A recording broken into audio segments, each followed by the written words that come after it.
ready to embark on a journey towards becoming the next generation of millionaires, the faithful way. It is always exciting to be here. Next generation of millionaires, right here on Radio Christian Voice. My name is Kunda, and I hope and pray that you are doing well. And so we've had a great episodes already, looking at different things, but obviously very enlightening discussions that we've had on the program. And in the studio, I'm with Dr. Musonda. Welcome, and how are you doing? I'm doing very well, thank you. How are you doing yourself? No, I'm doing well. Oh, great. Good to have you this week. Thank you. And today's program, it's very interesting because we are looking at what wealth is not. And previously you did talk about something very interesting, and you talked about the distinction between riches and wealth. Yeah. And so I would love us to maybe start from there. If you could explain it to somebody who's listening right now. Yeah, it's actually like splitting hairs. It's in other words, it's a question of semantics, but we want to drive a point home that there's a difference between wealth and riches, and therefore, when you are talking about riches, we are just talking about it's more especially in terms of somebody who has a lot of money. You have a lot of money, you can splash, you can buy so many things at a particular point in time. But when we are talking about wealth, we are talking about a continuous flow of resources. You are talking about owning assets that generate income for you. Okay, so it's important, because if you just have money will run out. If you have 1 million kwacha, you remove one, even 15 ngwe, you are no longer a millionaire. And if that 1 million kwacha is not replaced, is not being replenished, it will finish. Even if you don't touch it, it will finish in terms of value. It will reduce value in the sense that by the time, if you leave it for 5 years, it might even be worth maybe 80% or 20%, 80%, 60% or so, depending on inflation. Okay? So that's why it's very important for young people, as we are talking about the next generation of millionaires, to first and foremost to understand what wealth is and what wealth is not. That's why it's very, very important, because we may have this concept of riches instead of having the concept of wealth. I love this, and I love how you are putting it, because sometimes as young people, we may not really understand this concept. You don't understand. You are being polite to yourself. I'm being polite. We don't understand this concept of wealth and riches, and your biggest problem. Your biggest problem is that you are so exposed to so many things. You are exposed to celebrities. Mm-hmm. You are exposed to that kind of life. Then in your mind, you start thinking that is wealth. Followers on Instagram and Facebook. This is, sometimes young people are so preoccupied with this. Some, they didn't like my posting. I don't have many followers. They even want to commit suicide. Do you really love life? This sweet life, you want to end it because some fella whom you don't even know somewhere didn't like your posting. I just discovered on Facebook how to have followers. Just boost it. Get it $10 and boost it. You will have 4 followers. So, Doc, you're saying wealth is about long-term sustainability rather than just having money or assets, yeah? Yeah. It's in fact the simplest way I can define wealth. First, before I say that, the issue is that most people, more especially young people, but even older people, they measure wealth in terms of the appearance of wealth. The appearance, when you appear wealth, does not necessarily mean you are wealth. In fact, real wealth people don't even appear wealth. They don't drive Porsche cars. They may not even have Lerox watches and all sorts of things. You don't even hear them on social media. In fact, they don't like being visible. Yeah. Because they know that when they become visible, then they become prey to all sorts of things, people to mug them, people to beg them, the relatives, and all sorts of things. So that is the challenge that is there. So it's important, first and foremost, to understand what wealth is, but more especially to understand what wealth is not. Yeah. And you can talk to us on 0960 200 Send a text message or WhatsApp message. Let us know how you're finding this program. And you can also follow us on all our social media platforms, Radio Christian Voice on Facebook, Instagram, TikTok, LinkedIn, and YouTube as well. And let's get interactive. Would love to hear from you. If you have any questions concerning the program, please, send them through, and let's continue having these conversations. Next Generation of Millionaires right here on Facebook, and targeting us, the young people, and it's important for us to understand all this that is being shared today. And so, Doc, could you elaborate on some common misconceptions of wealth, or even wrong measures? Obviously, you've talked about how we think that it's all about the looks. Yeah. Many people ends up on the looks. Mm-hmm. Yeah, and one of the biggest misconception about wealth, and remember, I think it must be in the first program. We talked about the issue of understanding the concept of wealth, and we said that wealth, the mindset of people who create wealth is the opposite of the mindset of people who don't create wealth. You have to know that whatever career you are doing, you have a mindset for it.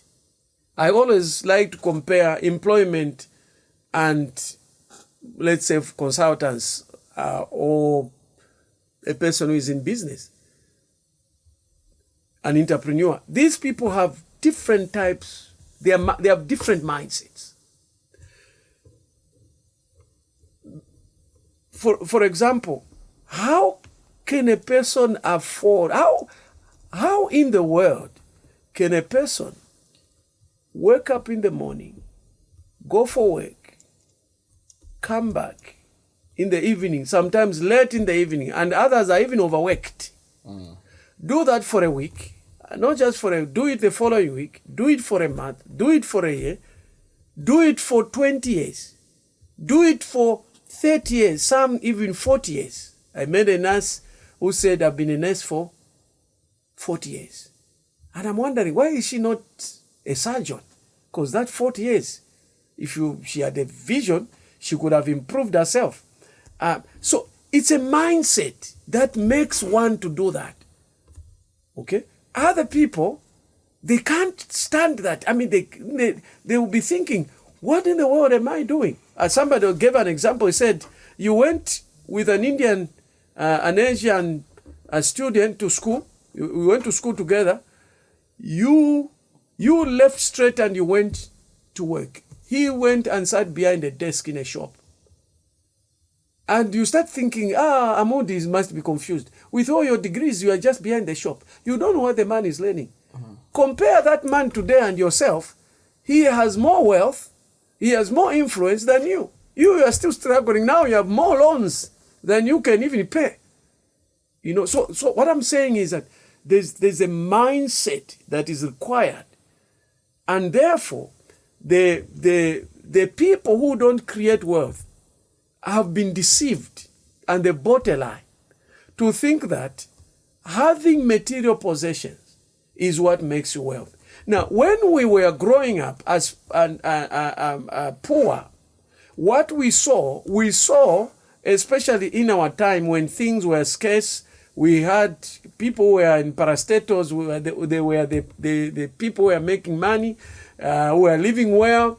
You know, people were especially working for Zambia Airways and all those parastatals. They had staff because in Zambia, in the especially probably the last 20 decades of Kaunda UNIP rule, things would be scarce. We used to have shortages. We used to queue for everything and anything, you know. And when you found a queue, you joined first, and you asked the question later to say, what are they selling? Because if you find a queue, there must be something. I used to tell my children, especially my 2 older children, to say, when we are growing up, when you are in a queue, the queues used to go backwards instead of forward. You are queuing for transport. You are queuing for soap. You queued for everything. And they couldn't understand how a queue you are in a queue, instead of going forward, you are going backwards. Because others were joining in front, instead of going, you know, forward, you are going backwards, you know.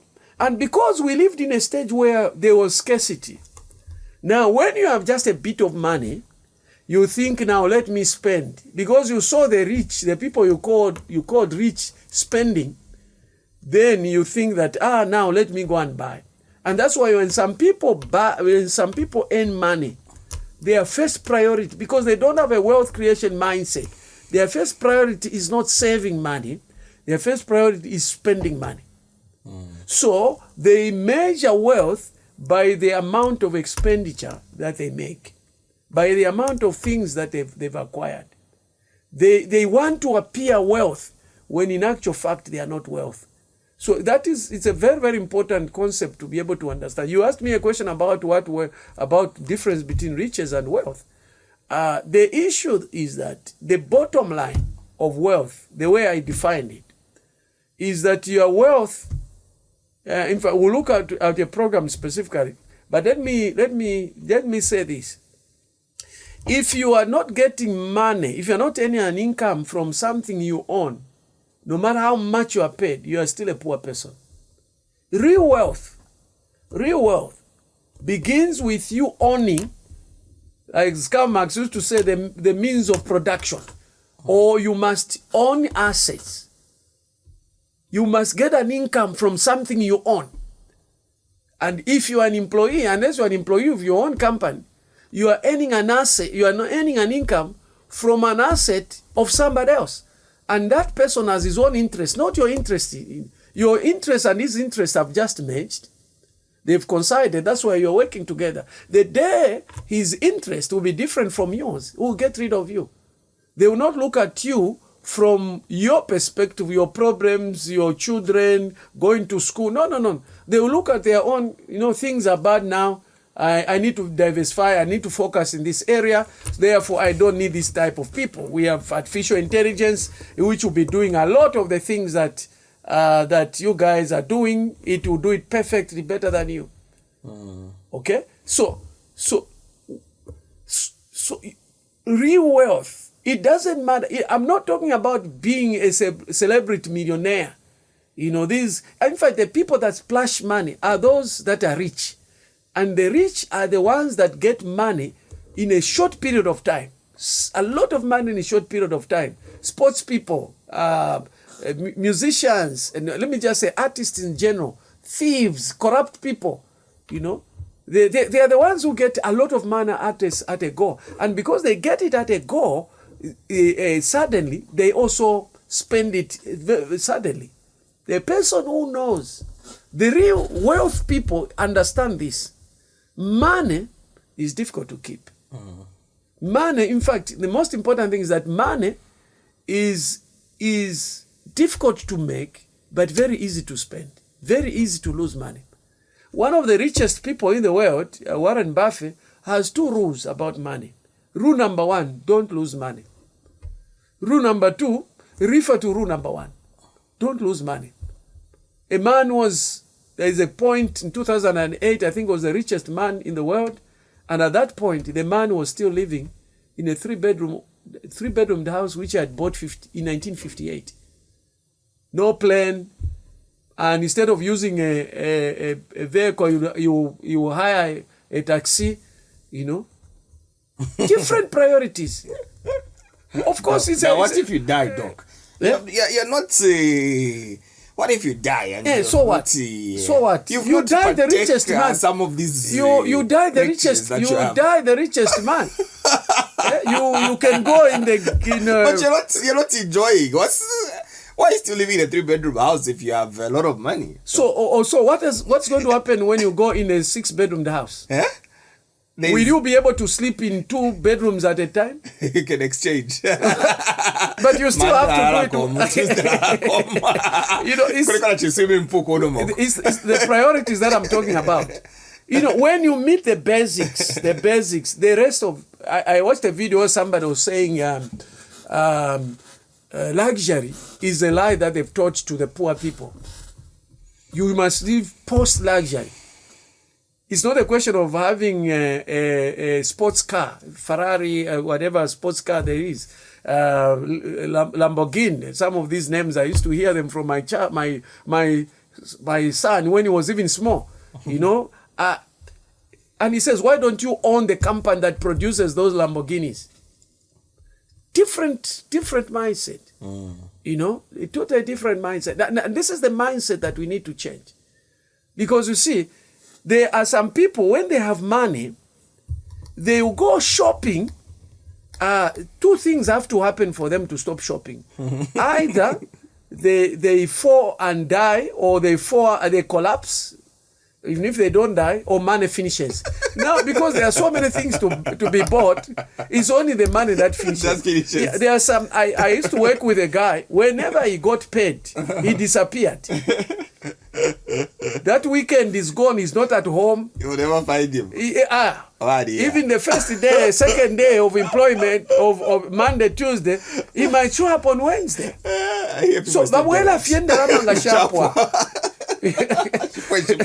Yeah, you see, that is the problem. So you understanding this concept, and it's very difficult for us who grow up in lack to be able to understand, because you see, you start getting the joy. In fact, shopping is like a drug. There's that feeling, good feeling that you get when you buy something new, something nice. You feel nice about it, and you can get addicted to doing that. Wow. But people who create wealth, their preoccupation is they focus on something else. They are focusing, instead of spending, they are focusing on saving, and not just for the sake of saving. They are focusing on saving so that they can invest, so that money can multiply. And we will talk more about the different measures of wealth. Yeah. So it's important to. It's very important. They are hard words. Yeah. Now, Doc, there's this thing, especially for young people. Mostly you find that there's this idea or this mindset of thinking, look, once I have a high salary, then I'm wealthy. And that's why, we're just looking for this high salary. Income. People are jumping from job to job for more and more. Yes, because in our mind, it's like, once by them for the shing. And that's like a mindset that is there. It's not just young people, even older people, have the same mindset. But let me tell you, do you know that money is not a solution, or more money is not a solution to financial problems? If anything, it does the opposite. The more money people have, the more problems they have. Why? Because now their capacity to misuse money increases. It's called it's called disposable income. Do you know why everyone is after the middle class? Politicians are after the middle class. Business people are after the middle class. Poor people are after the middle class. Do you know that the middle class are the ones who make everyone rich except themselves? Because they've bought a lie. They've been sold a feeling. Because now the marketers are more advanced in their marketing strategies that they're using, they're not appealing to, they've just understood. I read a book by Donald Trump long before he even became president. He said that when I went to business school, I could not imagine that I would be doing psychology, that psychology has any relevance. Do you know that the business people, the entrepreneurs, the millionaires, they have studied what they call consumer behavior. They've fully studied you. So you think you are making decisions, but they're actually manipulating you. If you go in a supermarket, the rows, the way they are put, okay, the way things are laid and displayed, it's not for nothing. Even the things that you see on the counter there, it's not that they've run out of space. All that is strategic. They've studied consumers, you know. Display of price. Yeah, as you get there, you know, you are waiting in a queue, especially a long one. You know, ka bubble gum there, you throw in chocolate, all those, they're very close to the end. The things you may have forgotten, drinks, you know, somewhere. It's all strategic. So consumers, middle class, the people who make money out of you have studied your behavior. You have not studied their behavior. So you are at a loss. And one of the things that when you are selling is that you want somebody to buy on impulse. Look at these boys on the street, the bus stations. They've understood that business concept by experience. You know, somebody would come, amataulo yachipa, you know, 2 for 1. When people think, it's cheap, you find them start buying, you know, and things like that. So that is the thinking that we need to understand. You know, your perception of what wealth is has to change. The other thing, your value of what wealth is has to change. Value, we're talking about what is important to you. That also has to change. Okay? Because poor people, we have 3 classes. Again, we can explore that in future programs. We have 3 economic classes. We have those that create, in fact, I put 4. There are 4 economic classes. We have the rich, we have the talented, then we have the employees, then we have the poor, the lower class. Each of these has its own mindset.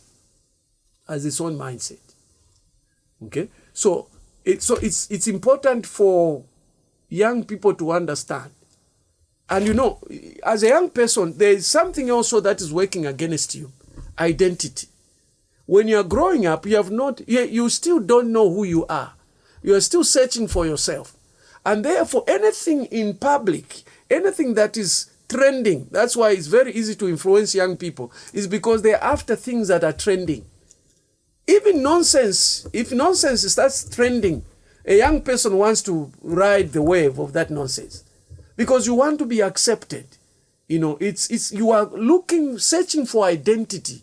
That's why when you're young, you have, you know, like nicknames, you know, and beyond the name that your parents gave you, you want to, you know, fit in. You know, that's why the problem of peer pressure is so great with young people, because they want to fit in.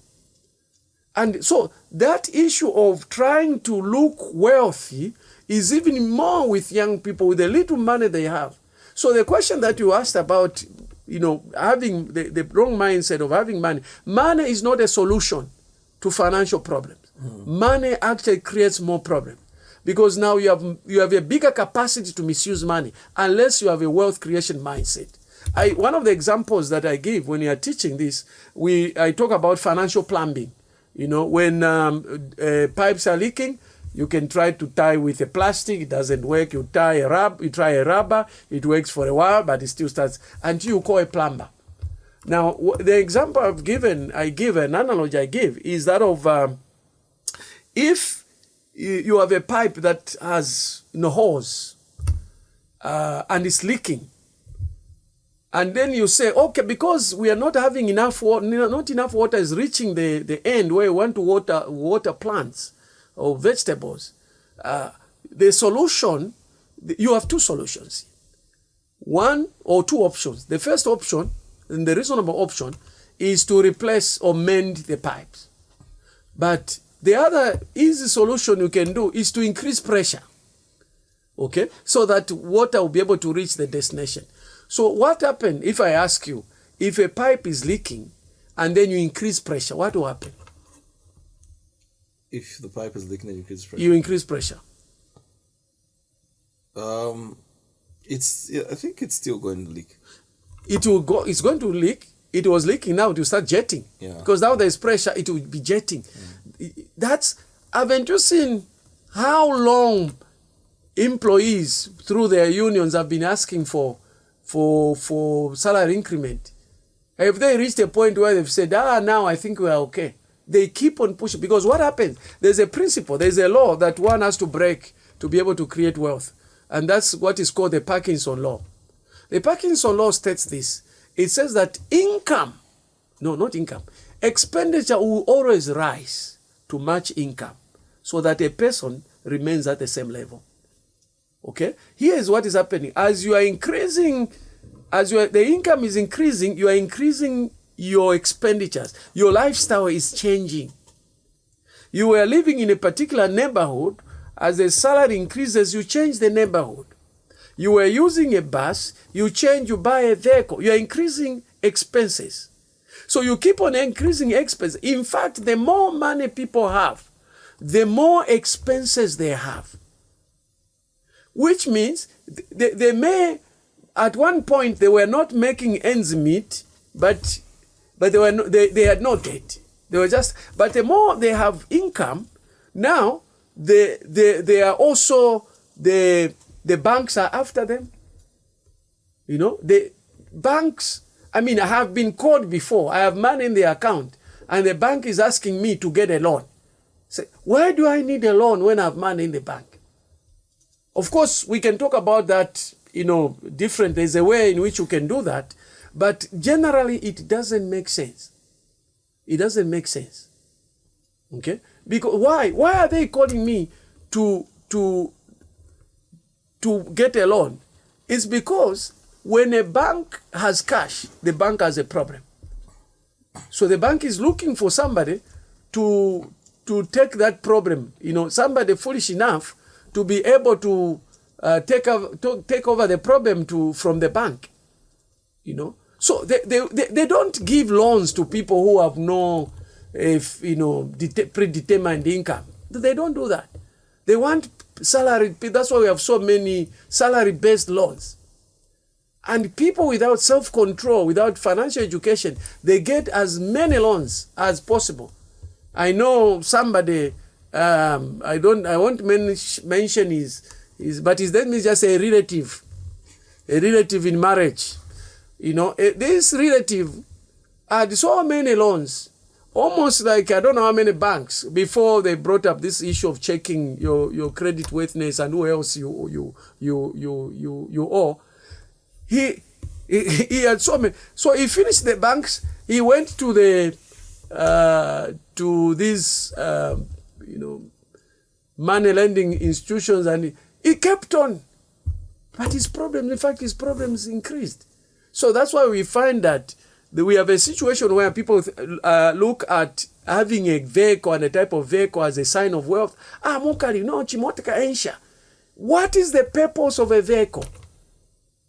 The purpose of a vehicle is to move from point A to point B faster than riding, walking, and safer than riding, like using a motorbike, and maybe be able to carry more people than yourself. So anything that you can have that has wheels that are turning and is safe enough is good enough for you. I have a Pajero which I bought. It was manufactured in 1992. I got it in 2007. I've had it for 15 years, and it's still moving. In fact, we tried to sell it, no one was buying it. But now I realize God had intervened, because that's what we're using to transport equipment and people to church. It's still running. Of course, we bought a smaller car, because people buy cars for social reasons instead of economic reasons.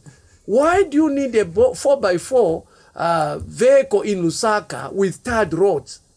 high fuel consumption. You don't even own assets. You are still depending on a salary. It's madness. From a wealth creation perspective. Wow. Doc, thank you so much. Wow. This is very insightful. I think things that we need to think about as young people. And as this sharing, most of the times we're just moved.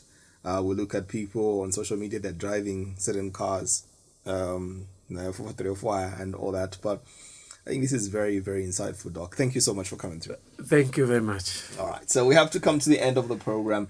Next generation of millionaires right here on Radio Christian Voice. And I hope and pray that you are being blessed as we keep on sharing this information. So we have to go now. And so we'll be back next week at the same time. Bye-bye.